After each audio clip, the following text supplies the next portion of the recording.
Admit it, you thought we'd given up. Oh, you know.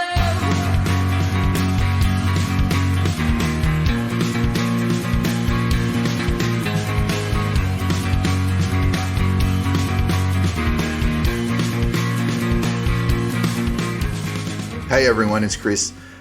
The Dad Regime is back for 2020. I know we've had a fair break. We seem to do it every year. The last 3 years, I think we've put together a lot of episodes in the first half of the years, and then we've kind of disappeared, gone on hiatus in the second half of each year.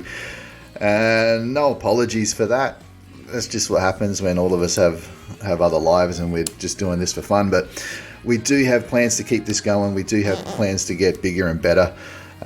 So looking forward to what we've got in the new year. I don't want to talk too much about a few things, but we do have a couple of surprises that we're hoping we can throw at people a little later, perhaps not too far away.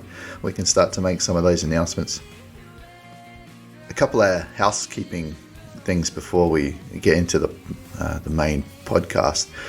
I had a documentary made about me. I know many of you have seen it on the Facebook page, on the website, or you've been to Inspireflix and watched it through Gabor's website.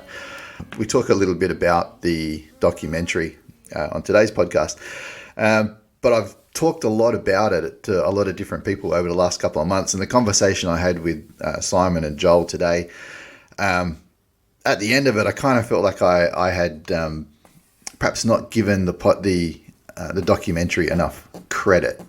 I talked a lot about how I felt very weird about having it made about me and not having a story to tell, which is true. But what I do want to emphasize is how absolutely proud I am to have been a part of that process. What a pleasure Gabor was to work with and to collaborate with, and how awesome it was to share that documentary with former students and get their reactions and their input into that process too. I am really proud of everything that I said in that documentary and stand by my teaching philosophy. And I think it does represent my classroom really accurately.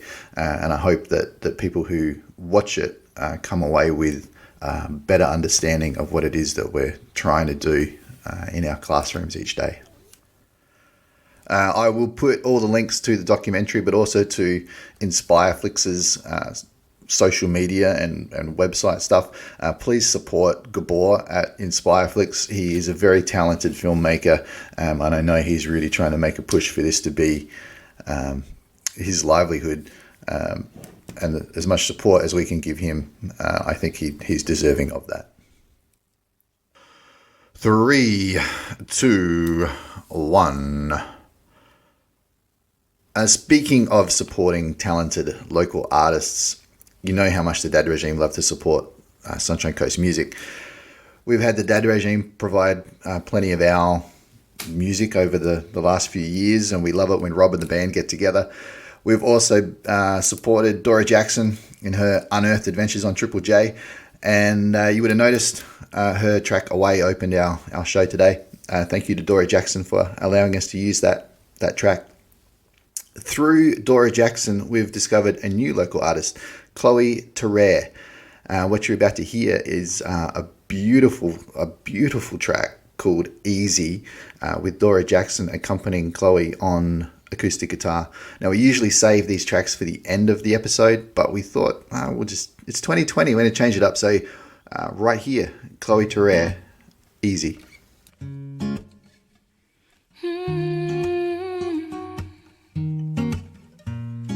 Take me down.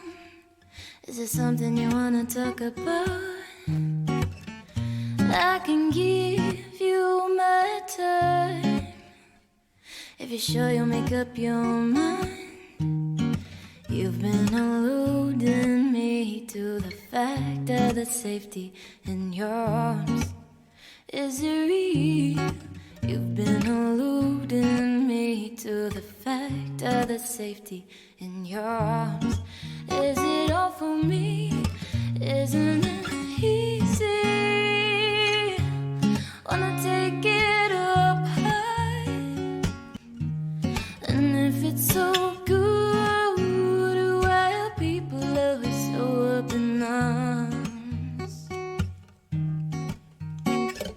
saved by the bell? Is it something that you're running from? I would sever my ties.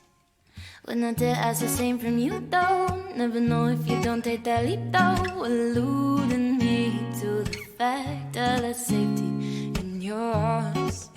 Is it real? You've been alluding me to the fact of the safety in your arms. Is it all for me? Isn't it easy? Oh, wanna take it apart.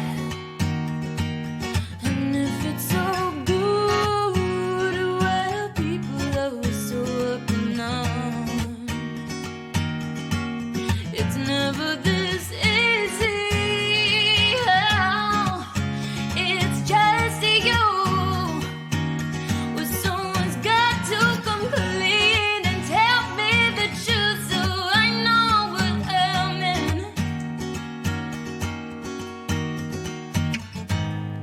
Boy, you're a dream. You're messing around in my headspace, but I could get used to this taste, yeah.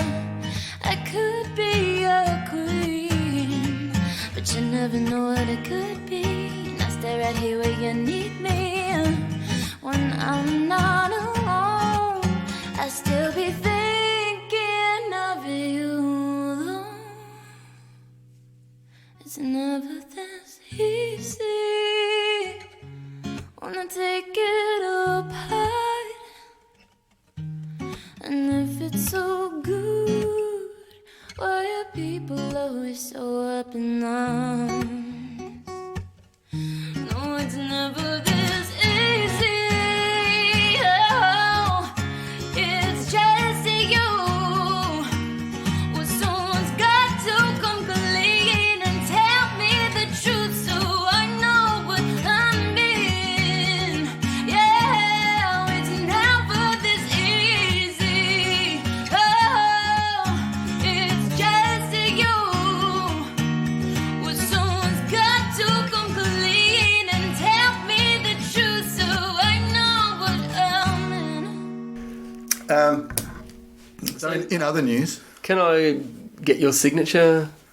because Because you're so famous. well, it's true. I'm social media. Oh God, it's actually really embarrassing. Well, we didn't do an introduction to this. No. Is this because when we listen back to it, it's going to be announced as the Chris Wise Dad Regime? You didn't want us to hear it. rebranded as. So for those people listening who haven't seen it, I had a mini documentary released about me, which sounds really pretentious and No, I don't know. no. It is. Okay. Yeah. I was trying to be nice. No, it's a really, really weird thing to have happen. Like it's weird. So I guess I better tell the story, hey? Because Yeah. I don't think we've done it at all on the podcast. No, I haven't mentioned it. So over 2 years ago, I was collaborating with a company who do interactive touchscreen technology, and a friend of theirs is a documentary filmmaker, Gabor, and I'll link all of his stuff up on the website when we push this out. And he had this plan to do a documentary a week for a year. Like that was his. People take a photo a day for a year, or That's a bit easier I did than the documentary. write every day for a month thing. That his thing was a documentary a week for a year, so 52 documentaries. And so he approached me about doing a documentary about me in my classroom because these guys I was working with had told him about how he's doing this cool stuff and technology and blah, blah, blah, blah. So as you can imagine, most of the documentaries that he does is it tells a story, right? Like someone's got a story to tell. Something's happened to someone. Yeah. They've achieved some goal. They've done something, and so they've got this story that they're going to tell. And his documentaries are, they're mini documentaries, so they're 5 to 10 minutes long. And I remember saying to him, "Look, this sounds great. You want to come in and film the classroom, or whatever, but I don't know what story. I don't know what the story is. I don't know what it is you want to to tell. Like I don't have a mission statement for this where I want to show this or prove this or do, like it was just, you're going to come in, you're going to spend a day with me and film me for that time and then put something together. I'm like, I don't know what it is you want to do. So he did exactly that. Came in, spent a good part of a whole day with me in class. We talked for a couple of hours. He interviewed me, went through all this stuff, and then disappeared. Literally Literally for disappeared. How long? And I reckon a year later, I got a message from him going, sorry, things have been so slow. Stuff's happened. Blah blah blah blah blah. Still looking to push forward with this, etc. etc. And I'm like, yeah, okay, whatever. It's been a year. I doubt that this is actually gonna. I hope you weren't his first documentary for 52. No. So that one took me a year. He had done a few, and the quality of them was what sort of convinced me that hey, this guy knows what he's doing. So I'll go ahead with it. And then almost 2 years to the day, I got an email from him going with a link saying, "Surprise! Here it is. Check it out." Finished. I'm like, oh, holy shit! And then I couldn't watch it. I clicked on it. And it started, and I saw myself on the screen, and I went, I can't watch it. And I actually had to turn it off, and I had to go and find Heidi, my wife, and go, can you need to watch this for me first? Because it's really embarrassing. Like, having someone follow you around with a camera is really weird anyway. Yeah. All right? But then watching yourself on the screen, watching yourself 2 years ago on the screen, yeah, and remembering those bits of conversations that you had with students and going, wow, he's took that little bit and put it here, and then he's pieced it together into this thing, and it was really cool. But at the same time, I was like, it's just super weird. It's just a weird thing to have happen. And he created a story out of it. Like he took all that footage and he created some kind of story out of it to tell, my story essentially. Yeah. That I didn't have I couldn't tell him this is what I want you to do. He's just pieced that together into that doco. So I'm really proud I've got this documentary about my classroom. That's really cool. At the same time, it's just freaking weird to be able to say that. It's something nice to be able to say, though. It's a really good documentary. Thank you. Yeah, I really enjoyed it. The best part of it was then contacting all those former students who were in it and going, hey, you remember when this happened? Yeah, I was going to well, it's actually happened. Yeah, they would love that. Here it is, yeah. And the parents of those kids, and that's all of that. That was really nice. That was reconnecting with a few people and just having something to show them after all that time that was really, really cool. So that in itself made it all worthwhile. But yeah, it's just a strange process to go through. Does he have a plan for the documentaries he made? Has he got some sort of showcase where they're going to be shown, or? Yeah, so he puts them out for all sorts of awards and stuff like that, and of course he's trying to do this as a living, so he's looking for clients and using his work as a portfolio of work and stuff like that, and so he's trying to push forward with it all. And did he get 52 done? No. Having said that though, he's probably released 6 to 10 in the last few months. Like, he's obviously got a backlog of stuff that he's done, and now all of a sudden he's punching them out. And, so Inspire Flicks is the production company. So you can check them out. The link will be on the website. But as I said, I just it's just a weird thing, and when people ask about it because they've seen it, and they're promoting what we do has been one thing. Yeah. Promoting a documentary about yourself, hey everyone, check me out. Yeah.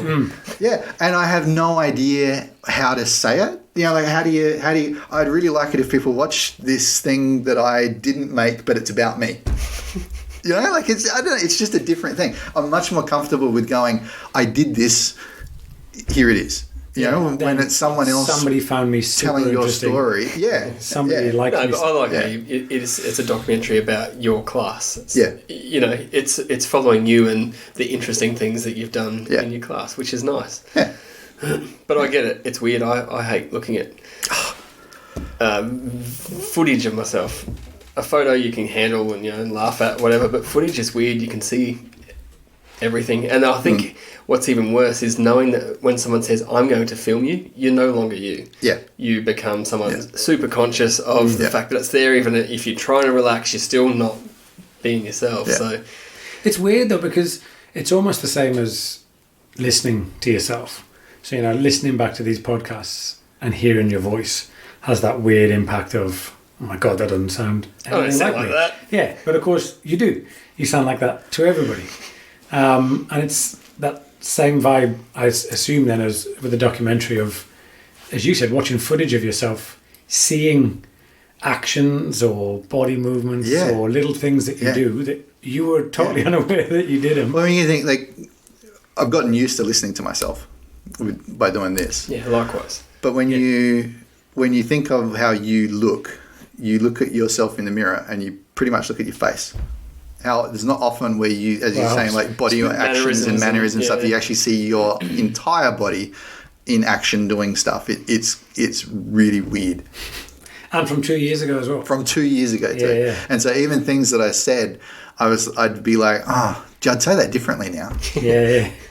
You know, like it's just I don't know, it's just weird. And perhaps it's the 2 years, perhaps it's that lag in production that gives me that slight discomfort in watching it, because it was so out of the blue. Oh, here's this thing that's from your past, you know, rather than having been working on it recently and now it's finished. Perhaps that's I don't know where it gets me a little bit weird. Because you've changed, your teaching's changed. It makes sense. Yeah. Well, you've got to get used to seeing yourself. There's going to be loads more, I've got a feeling. The sequels, the prequels. The origin The story. origin story.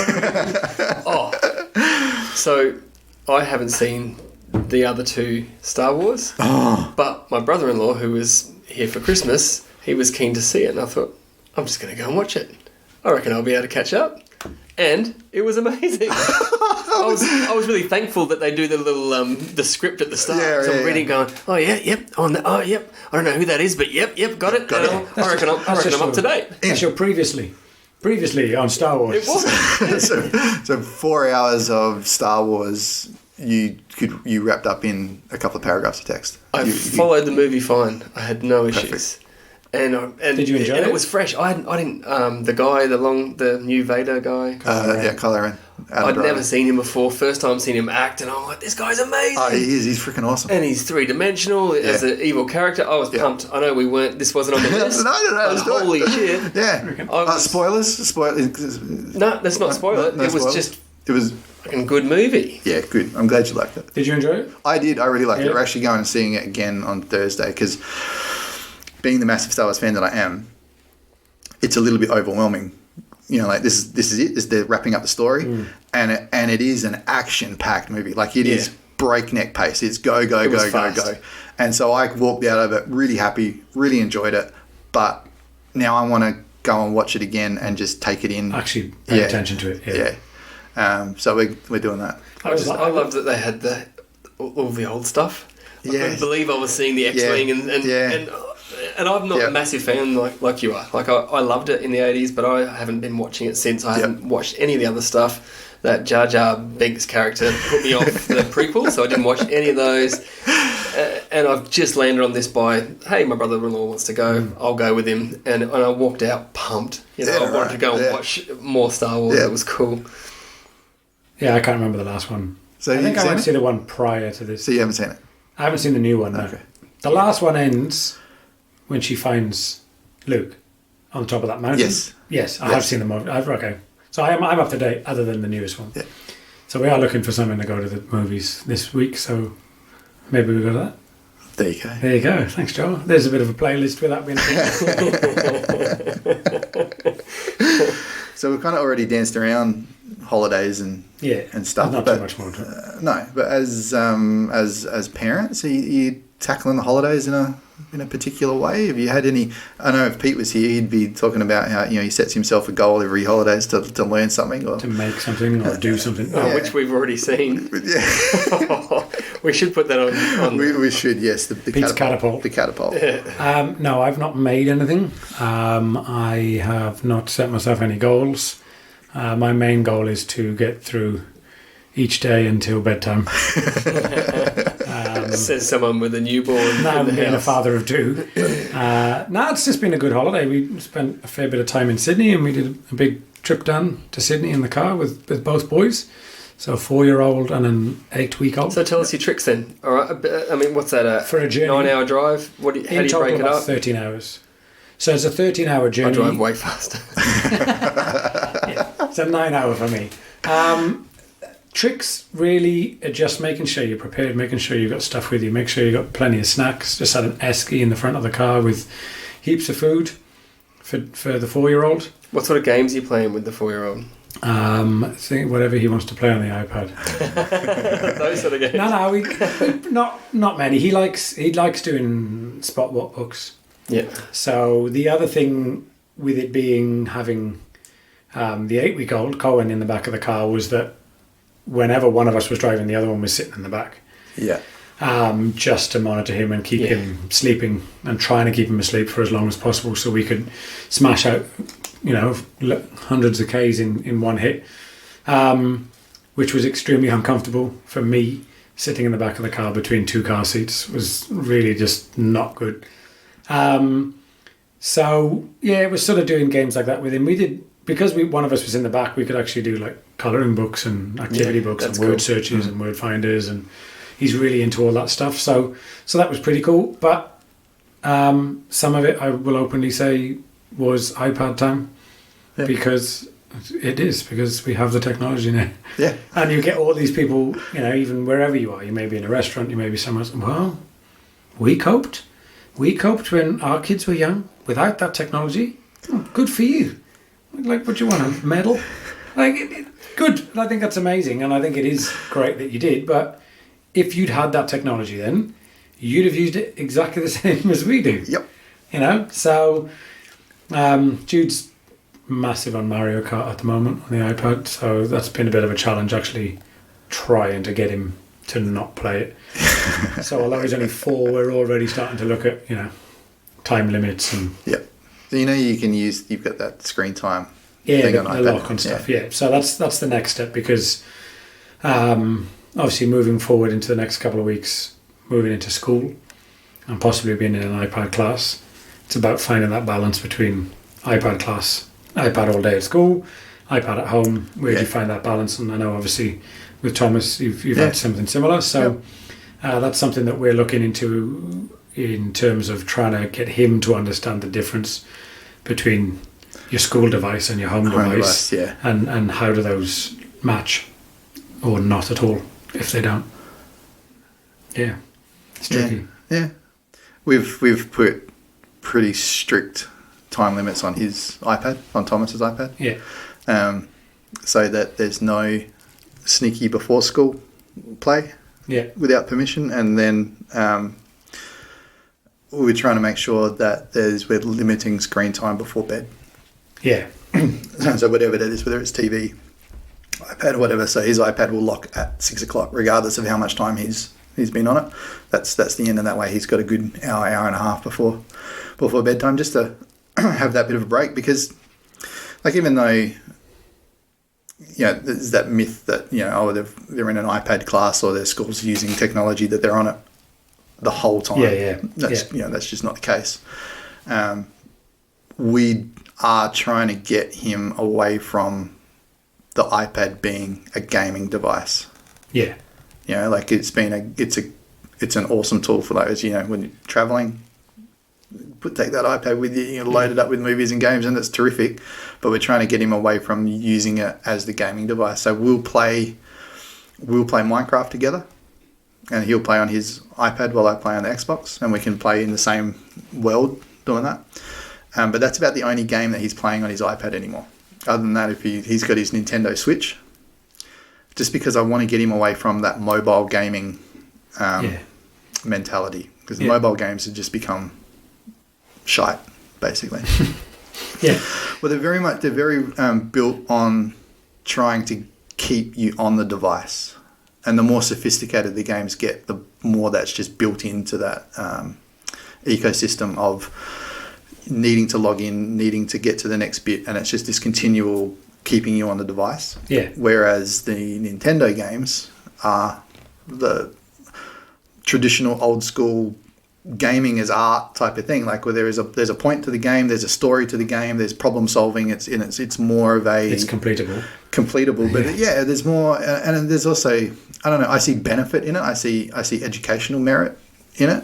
Whereas a lot of the mobile games now, they're just it's just about attention spans and keeping your attention on the device. Yeah. One of the things he really enjoyed on the trip, funnily enough, speaking about that, taking it away from being a gaming device, was looking at Google Maps. Yeah. And watching the car driving on the road. Yeah. So I changed my icon to a little car, and it was on my phone, but he would sit with my phone, and you could see him, looking at the thing, and obviously bird's eye view, but then sort of looking out the window and trying to see what we were coming alongside, and we were pointing at train stations that you could see from the side of the road, or anything that sort of popped up as a major feature on the map, being able to say to him, that's where that is, and now we're gonna straight past the big banana in Coffs Harbour. So I was showing him on the map, we're coming up, and can you see it there on the bend? And he's like, yeah. I said, right, we'll put the phone down, here's the bend. And so, excited to see the big banana, and then showed that we'd passed it on the map, and starting to get a concept of what that meant and what it was, and then zooming out from that and going, and this is where we've got to get to. It's still another 7 hours away. So.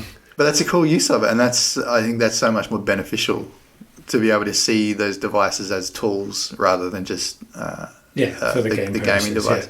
Thomas has just really started to take an interest into animals and stuff, and so we've been out in the backyard a couple of times and he's taking photos. We've found a massive goanna, the biggest goanna you've ever seen, climbing a tree in our backyard, and so he's been out taking photos, and so now it's using it as a tool for something else, not just the game. So that's kind of been our device focus anyways.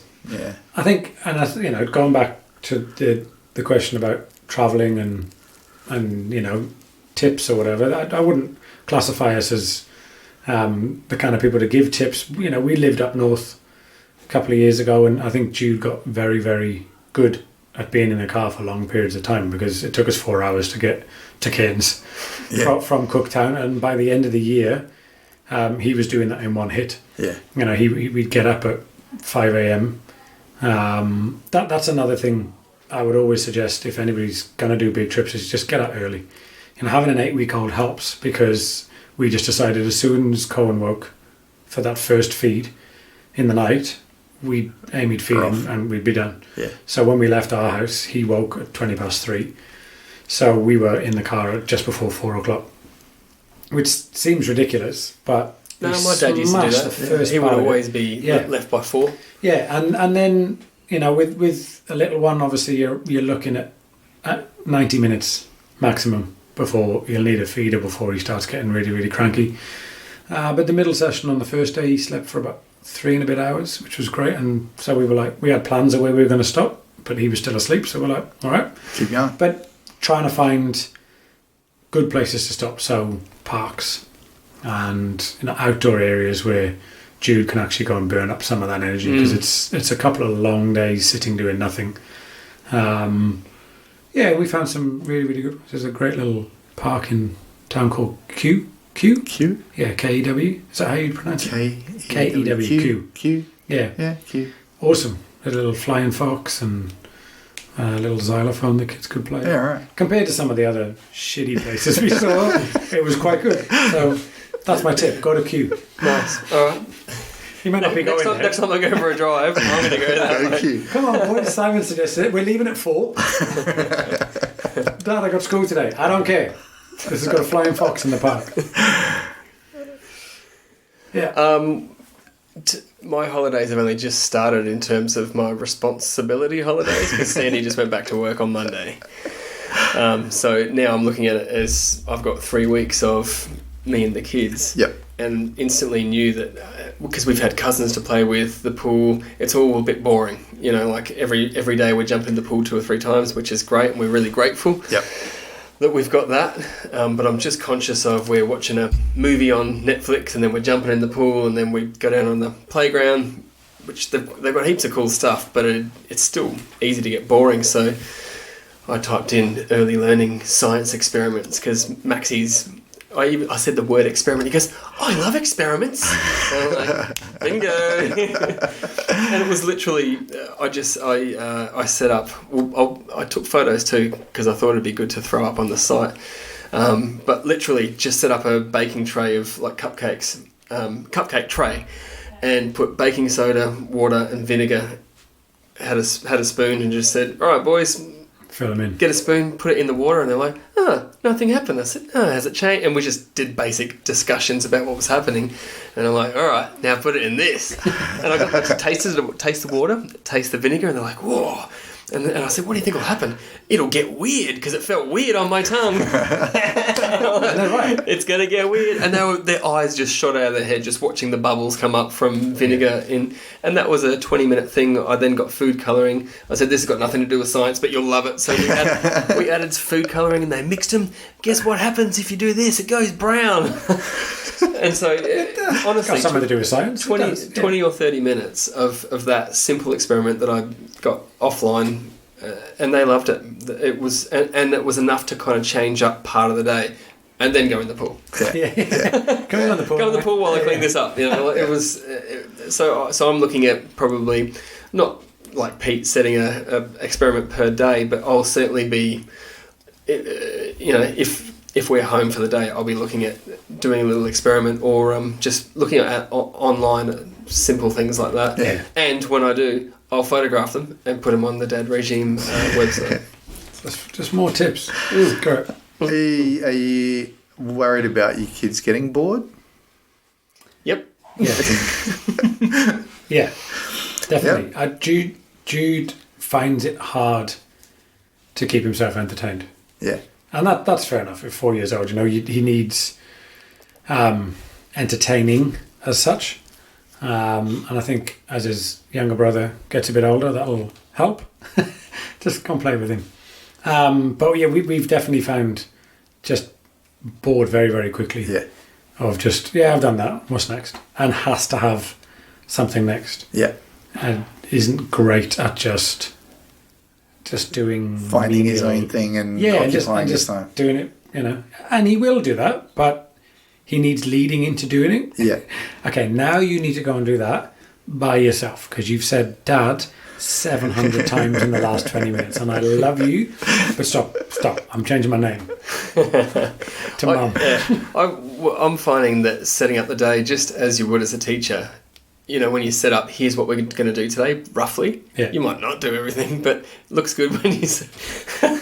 It looks good before the wife leaves the house. Look at this. Look at what I've got. All right, screw it, get in the pool. I'll tell them we're going to do this and we're going to go for a swim, and then after that we're going to... And Maxie in particular, because he can sequence a little bit better, is loving it. And he'll say, hey, you said we were going to do this. It might be like the 5th thing on the list and it's 1 o'clock and I'm just abandoned. And he goes, hey, you said, we're watching TV, but actually you said we were going to... Oh no, let's go. And Lego, we got so much Lego for Christmas. Yeah. And Max is right into it. He's becoming way more independent with Lego. He only needs help with the real fiddly little bits and sometimes just the referring back to the booklet, the instructions for is that the right way around? You've just weren't holding it the right way. So that's been fun doing Lego. But yeah, absolutely scared of them getting bored because it's they already give each other and me a really difficult time. Yeah. We're trying to let Thomas be a little bit bored now. Now he's a little bit older and he's been the only child and he's always had everything, all the attention. We're trying to just allow him to be a bit bored. And when he says, I'm bored, I go, oh, that's good. Yeah. What are you going to do? Yeah. Instead of, well, you could do this now. Or you could, it's just, leave him to that a little bit to solve that problem himself.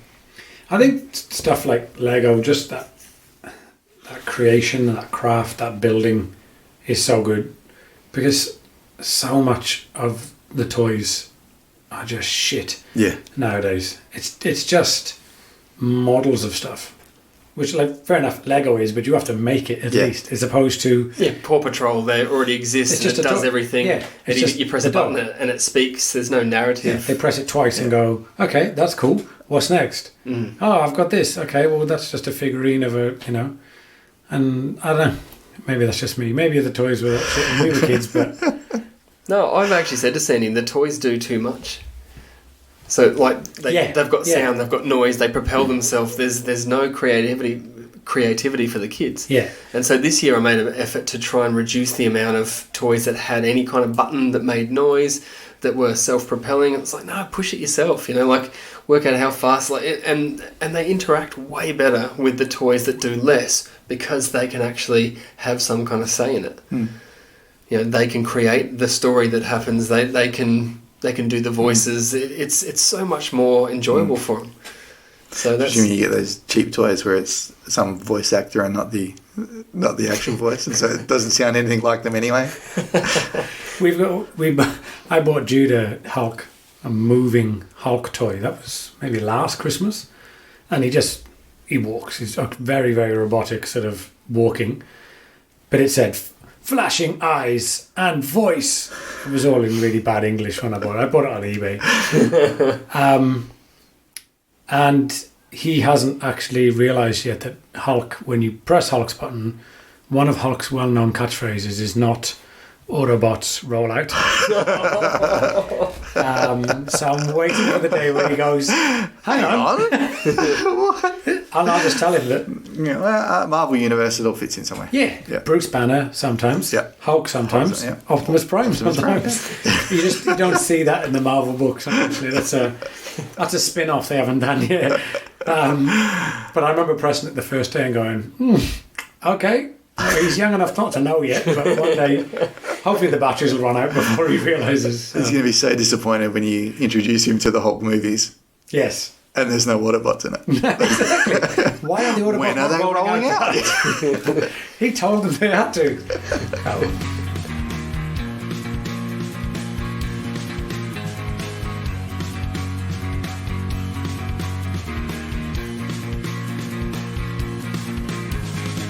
We just press record if there's any. I'm recording. Yeah. So back to school. Yeah. So going back to school and getting kids ready for prep, as yourself and I both got boys. Both got boys going into prep this year. Yeah. Which is scary and exciting and really emotional. I'm finding myself quite emotional about it. Like getting almost teary when I think about him going. Because it's too soon. No, it's never not too soon. He's just so happy. He's so happy. No, it is a little bit too soon. Like, you still just look at photographs and go, oh my God, where did that kid go? Where did that little bloke that was with us go? And yeah, just, it's just the next stage of their lives. It's a huge next stage of their lives. Well, until they're 16, 17, 18, whatever they decide to do, that's their sequence. That's their plan now. Not that I'm fearful of that for him. God, have you got any idea what's coming for the next 13 years? But yeah, just kind of excited for him. He can't wait. He's busting. I don't know what Max is like. Is he super excited? Yeah, he's had 2 years now because we did a second year of kindy. Just academically he was fine, but just socially we thought, he could probably do with another one. He's going to be one of the youngest kids. He would have been one of the youngest kids in the grade because, or by a month or two. And so we thought, he can join the older second half of the year cohort if we just hold him back. And it's been great because he's keen as. He's ready. Yeah, he was sick of kindy. He's whereas last year he was like, big school, and there was all these question marks for him. He kept asking lots of questions that were I'm worried questions. And now I think I heard Sandy say, is there anything that's worrying you about going to big school? And he goes, yeah, like what are the trees made of? Or like something that was just that really showed that he had no worries at all, and he was. Yeah, I think he's actually trying to make one up for Mum. Yeah, it actually was. I better have something smart to say. I'm just worried about the walls. What colour are they going to be? It was just that, and I heard that and just went, yes, he is absolutely ready. Even though it's not like you guys, who I just think have probably the your kids have the biggest advantage in that they've come to the school they're about to go to. Yeah. It's your work. Mum and dad work there. Yeah. They've been there 1,000 times, been picked up. They're so familiar with the place that itself, the environment, is not going to be a new thing for them. You know, that's such an advantage. I think for me, the one thing with Jude coming to the school where I work, the environment is great. I'm so grateful to be able to bring him and pick him up. The one thing that maybe you might be able to feed with Thomas being there is everyone knows you, but you don't know everyone. Yeah. And I've watched Jude when he comes, you know, in an afternoon, Amy will bring him to me to do a handover or whatever, or he happens to just be with us. And everyone's like, oh, hey, Jude, because everyone... And he gets quite overawed by it. You know what Jude's like. He's not a very shy kid. So I'm a bit conscious of that. And even kids, you know, the kids I had in my class next year, they're going to know him. Yeah. Which is, as a parent, you go, that's amazing. What else could you want for your kid than to have almost like a protective net of people who know him and are going to look after him? But for him, I just don't want it to be too overwhelming. No, it'd be better that than no one knowing you. I think, and I agree. Familiarity is key to there's very little emotional downside success to it. And a couple of times where Thomas is, you know, in those early days where we may have been changing from, well, we're not going to. In fact, it took him probably 4 or 5 weeks of us taking him to the prep room before he was like, you don't have to walk me. Yeah. I was actually, no, we do. I actually do. Just for a little bit longer. Yeah, I reckon Jude will take 5 days. Yeah. I don't know. Yeah. But a couple of times where he's come down to one of our rooms and we're not there, and because everyone knows him, they can see, oh Thomas, you're a little bit upset. What's going on, pal? You know, so there's that safety net is there. So that's been really good. But at the same time, I'm really conscious of the fact that he's always not just Thomas. He's also Mr. Wise's son. And he's Mrs. Wise's son. And so I try and make sure that, like, during the general day, I don't seek him out in the playground. I don't go and check on him. I don't like that. I've never done that. Yeah. You just trust that he's got awesome teachers. They'll let me know if there's something going on, if there's something wrong, and he gets to have his space. And so I get to have mine too, which is fair. So I do make a conscious effort to make sure that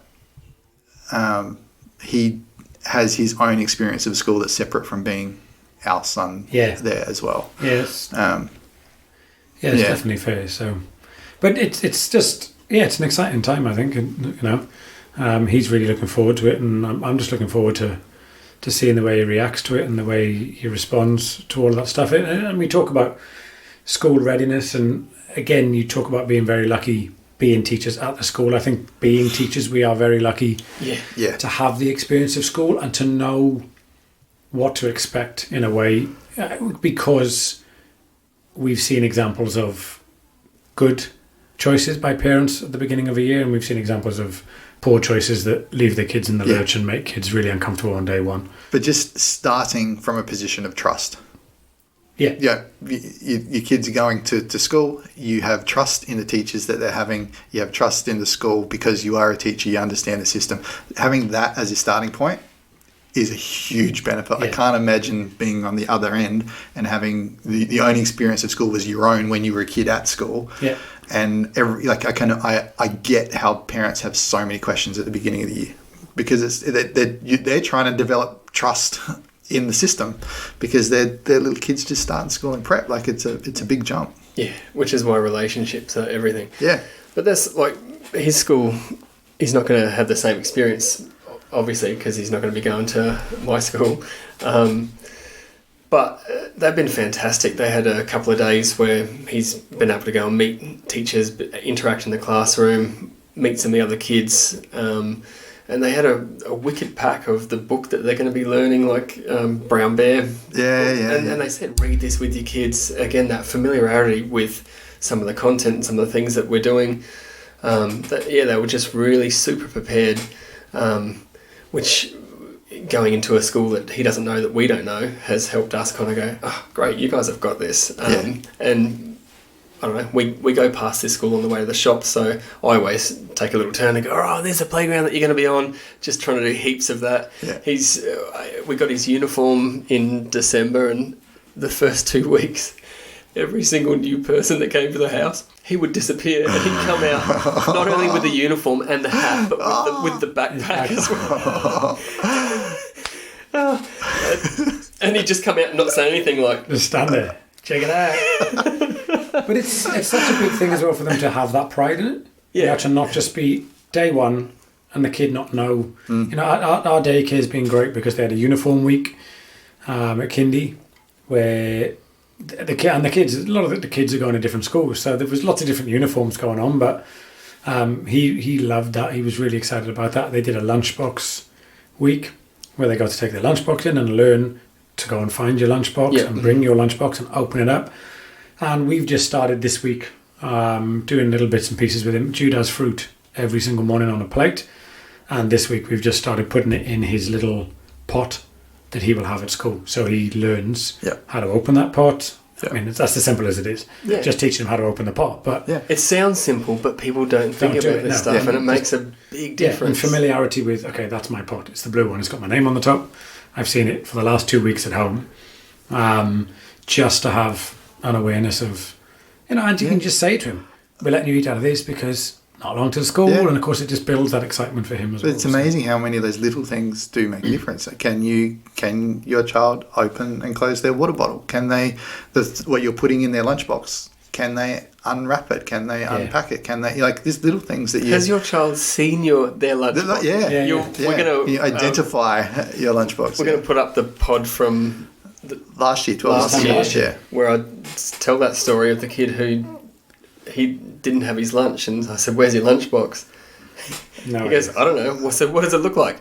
I don't know. He hadn't even seen his own lunchbox. And so to pick it and know what's on the lunchbox, and maybe choose the stickers and have your name put on the top of it, but all of those little things just to make all of those bits easier. You know, even having this like squeezy yogurts. We're going to send in squeezy yogurts with him, but they've got those difficult twist tops. And you got to, you know. And I said to Amy, I said, I don't know how many of those I opened, especially when I was teaching in year one. It's not hard to break the seal and then close it again, you know, because the kid can then open that by themselves. It's an easy twist, but they just can't break the seal in the first place. But it's just having a little bit of awareness of your kid probably can't do that by themselves, so they need a bit of help. Yeah. So good luck for school, everyone. Yeah, enjoy. Not long to go. Woo. Excitement. Alright, let's kill that.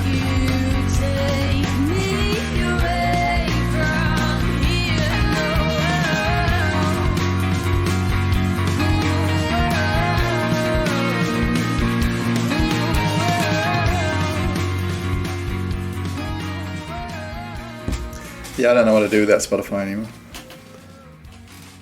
What to do with it? I don't know what I'd do without it. Oh, what I do? No, I know. It's crazy. Like, a friend of mine, his daughter was born just after he lives in the UK. Are we recording this? We are recording. He listens to the podcast. Oh, so this would be good. The listener. He actually, do you know what? I FaceTimed him the other day, and that was one of his first questions when you and the boys getting back together. Yeah.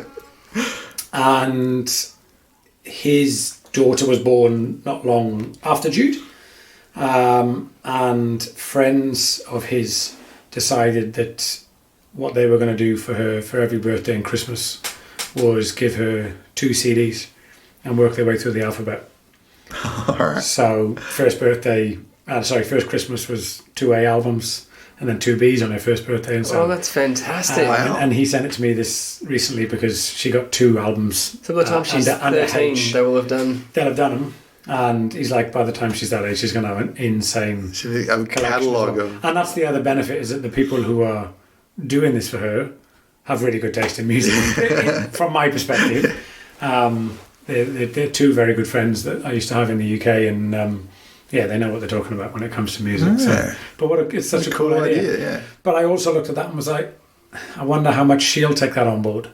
Like, it's a cool idea to introduce people to the music like that, but when she's God, when she's 13, we're talking 8 years down the line, is there even going to be a machine you can play? I mean, is it going to be similar to cassettes? And you may not even have that opportunity, but even just to have the physical copies with the covers and everything that you can look at is going to be pretty sick. Yeah, she'll still be able to look at, like, punch them into Spotify or something. So but there'll be a generation of people saying that CDs sound better.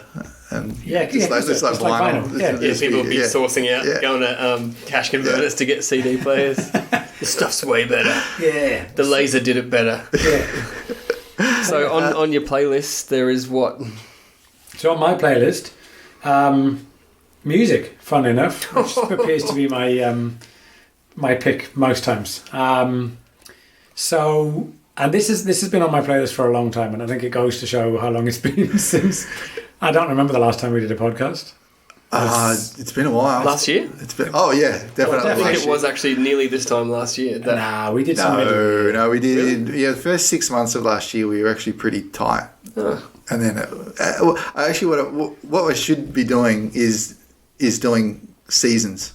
We should do a season of podcasts because we do the same thing every year. The first 6 months we're really tight. We get a heap of content out, and then the middle of the year comes around and lives get busy and everyone gets tired and we have a hiatus and we do it. It's almost like it's like clockwork. Right. So we should just call this like season 4 or something and just. Does someone get killed off though at the end? Because I'm not sure. We'll wait and see. Maybe it starts in this season. So last year, midway through last year, I had Spotify playing whilst I was out in the garden. And this track popped up and immediately caught my ear. It was just an awesome sample and just a really good beat. And then the voice came in and I was like, oh my God, that's Mike Skinner. Now, I don't know if Mike Skinner means anything to either of you just as a name. Yes. But the Streets will. Yeah. So the Streets were a very popular UK act, which was it was him. It wasn't a band essentially, but it was him and early to mid 2000s. They had quite a few very popular albums. He went a bit off the rails towards the end and the stuff got a bit crap. But he's still making music. He's now making it under the name The Darker the Shadow, the Brighter the Light is the name of the artist. Darker the Shadow, the Brighter the Light. And I was super excited. I'm in the garden. I stopped. I turned the lawnmower off, stopped and just listened. And then I was like, holy shit, scrolling through my phone trying to find it out because I was like, I got to tell the boys back home he's releasing new stuff. I look back and it had been out for 2 years already. And if I'd messaged them, they'd have been like, yeah, we know because we still live in the UK and we've all heard it. So I don't know if it's particularly underground over there. I haven't actually messaged them to find out, but it's not albums as such, it's all just singles. So he's released, I think there's on Spotify you probably got 25, maybe 30. That might be a bit too much. I think the one that did You're Fit But You Know It. Yeah. And Cry Your Eyes, mate. Yeah. Dry Your Eyes. Yes, that was the big one. That was the big one probably. That was the album after the really good one. So his initial one was Original Pirate Material. Yes. And that album is just brilliant. Went down your aerial. Yeah, but it was so different. It was so original at the time. It blew people away, and then with popularity, the expectation to release albums, and he just never recreated and he was it. Bad drunk too, apparently. Would get wasted on stage, and but this is almost a sort of a semi sort of return to form. Lyrically, just so spot on, so witty, and still geezer rap. But just a really good handle on social life and people and the way they are, and just a really funny and clever way of actually spreading it. So I've been listening to it non-stop for about a year, waiting to come up to do what's on my playlist for the podcast. So there you go. When you say it popped up, you're listening to Spotify. How does something pop up? Aren't you choosing what you listen to? Oh, see, now we're going to go into a whole new level of teaching you. So this is good. This is Spotify Radio. Right, okay. So if you choose an album and then that album finishes, it will often take you into radio linked to that album. I have done that a couple of times. I'm like, I didn't program this. What? Yeah, but you can do it just off a song. So if you just search an individual song and just play that song by itself, it will then do radio based on that song. Now, it's hit and miss, and some of it you go, how the hell did this come up? But it's quite intuitive in terms of the way it modifies it. So you can like certain songs that come up on radio, and it therefore then modifies them. So you've got the song you initially asked for, plus that one that you've just liked, and it then filters even further down. Yep.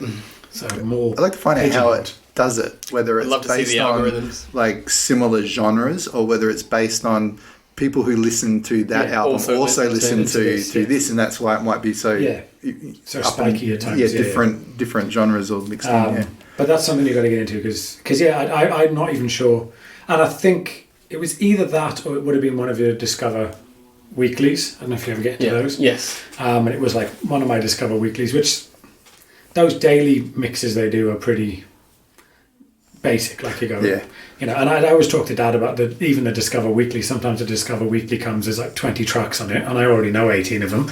It's like, well, it's not much of a discovery. You're just re-hitting me with stuff. But I suppose it works for some people. But but it well worth a listen. Darker the Shadow, Brighter the Light. Check them out. What's on your playlist, Joel? Been looking. Well, let's go with a double header. The Politician on Netflix. Right. I might have mentioned it before. It's quirky as fuck because you think you're watching this really tacky Americana kind of fast-paced show about a young lad that's in high school going for school president, president of the class president, and he's got people that are running data for him and stuff. He's got a whole team supporting him to do it because this matters. If he gets this, it'll affect his path to president. Right. And it's crazy. Like, people are poisoning each other to try and win this election, and it's very, as I said, it's tacky. You kind of think, I'm watching a bit of a shitty American show here, but then it's got this quirk and this kind of left of centre thing that happens, and the soundtrack is beautiful. It's Sufjan Stevens' Chicago. Yeah. And that song itself just gets me and kind of gives it a bit of an angle. But it's got Gwyneth Paltrow is in it, playing a really subtle role for her. And yeah, it's cool. It's super, super cool. Yeah, but you've got to be prepared to go to look at it and to question yourself. Yeah, right. Because the first episode or two you'll be sort of going, this is a piece of shit. But if you hang in there, it's like, whoa, then this happens and that happens, and then all of a sudden you kind of get over that Americana aspect of it because it's kind of taking the piss, or it's kind of pointing the camera back at itself. Yeah. It's really, really cool. It finished and we did what everyone does and looked for the next season, and we must have been right on the pulse with it, and now we're devastated. We're constantly looking like, when's the next season, because it's just exciting. So both the music and that as a series. But yeah, if you haven't... The Politician. If you haven't done Sufjan Stevens, just like your Doco guy, he was going to do an album for every state in America. Oh, wow. And so Chicago, that particular album was just ridiculous. So you couldn't get a state, you just had to pick a city. What? Oh, no, sorry, that's the song. It's from Illinois. Oh, it's from Illinois. The album Illinois. Yep. And yeah, he's got John Wayne Gracie, which was some... Yeah. And he sings this fucking beautiful song. It's in falsetto. It's really moving. And then you hear the lyrics. It's basically he's telling about the life of this serial killer. So it's a real contrasting kind of icky feeling, but you can't help but be moved and compelled to listen on. Yeah, it's cool stuff. Wow.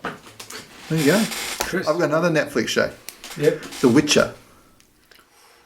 Yeah. Do you know what? No, yeah. Yes. No. Finally, when Joel said a TV show that you watch the first 2 episodes and go, "What the hell is going on here?" I think that's really good. I haven't seen it, but that's the only reviews I've read of it. Yeah. Well, actually, it's not far off. Yeah. It's it's right in my wheelhouse in terms of gaming.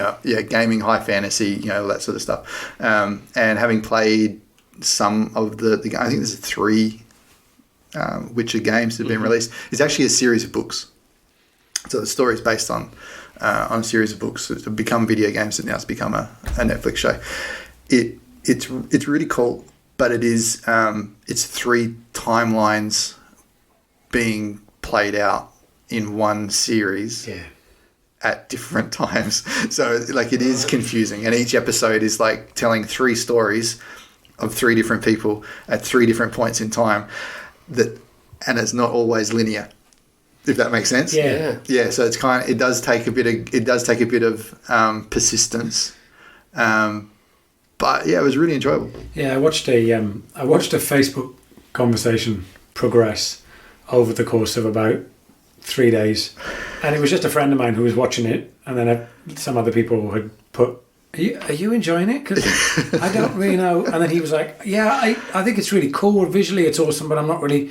and then there was another post the next day going, it's different timelines. It's different timelines. Keep going. See, because I'd played one of the games fairly...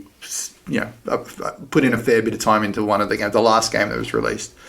I knew the characters, but I knew the characters at that point in time for the game. And so I'm going... That's not like it's not true to the game. Well, no, I was like, oh, gee, Yennefer, who's one of the main characters.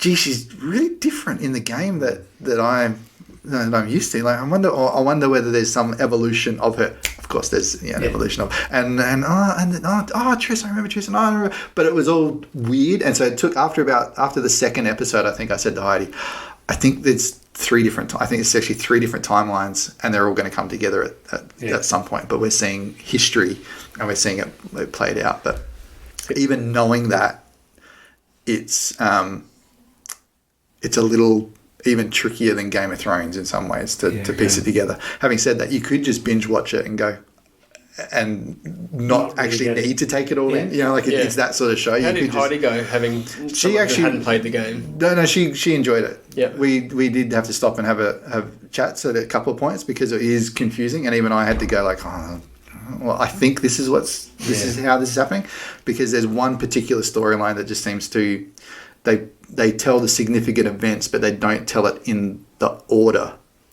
because those events affect someone else's storyline that's being told.